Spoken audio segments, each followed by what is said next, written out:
Yeah,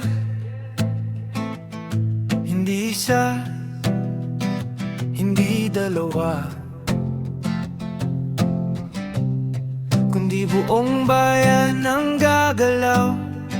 Sa pagkakaisa, doon nagsisimula ang pagbabago. Bayanihan sa pagbabago, sabay-sabay ang hakbang. Magkakaiba man ang landas, isang patutunguhan. Sa bawat kamay na nag-aabot ng tulong, mas maliwanag ang bukas kung tayo'y magtutulungan.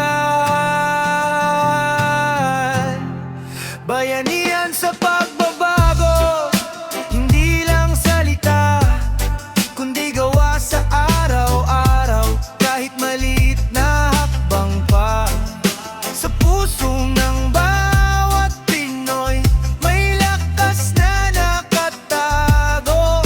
Pag nagkaisa ang bayan, tunay ang pagbabago.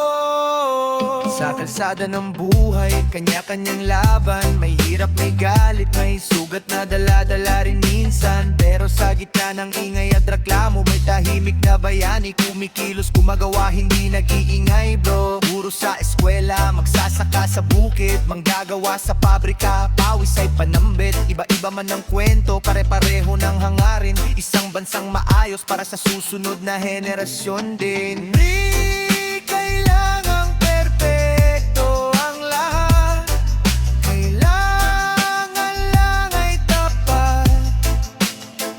Kapag puso ang pinairal sa bawat desisyon, doon nagiging posible ang tunay na solusyon.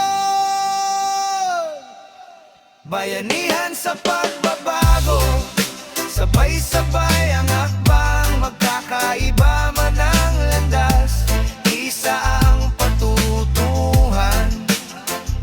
Sa bawat kamay na nag-aabot ng tulong, mas maliwanag ang bukas kung tayo'y magtutulungan. Bayanihan sa pagbabago, hindi lang salita, kundi gawa sa araw-araw. Kahit maliit na hakbang pa, sa puso ng bawat Pinoy may lakas na nakatago. Pag nagkaisa ang bayan, tunay ang pagbabago. Sa social media, opinyon ay naglalaban, pero sa totoong buhay, tulong ang hinahanap. Hindi kailangan ng sigawan o away, mas kailangan ng gawa na may malasakit at tunay. Basura sa tamang lugar, boto ng may isip, pakikinig sa kapwa, respeto ang bitbit. Sa simpleng disiplina, doon nagsisimula ang malalaking pangarap ng ating bansa. Bawat isa ay kikilos, kahit maliit, may saysay. Sa dulo ng mahabang dilim, may liwanag na sabay-sabay nating sisindihan. Bayanihan sa pagbabago, ngayon ang simula. Kundi bukas, hindi mamaya, kundi dito at ngayon na. Sa pagkakaisa ng puso at isipan, mas magandang kinabukasan ang ating makakamtan.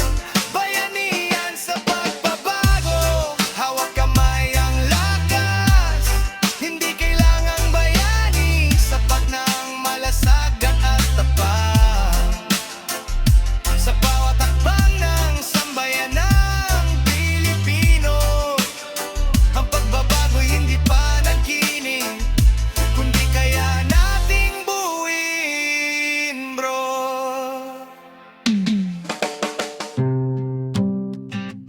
Ang pagbabago ay hindi galing sa ilan, ito'y nagsisimula sa ating lahat. Yeah, bayanihan sa pagbabago, hiran.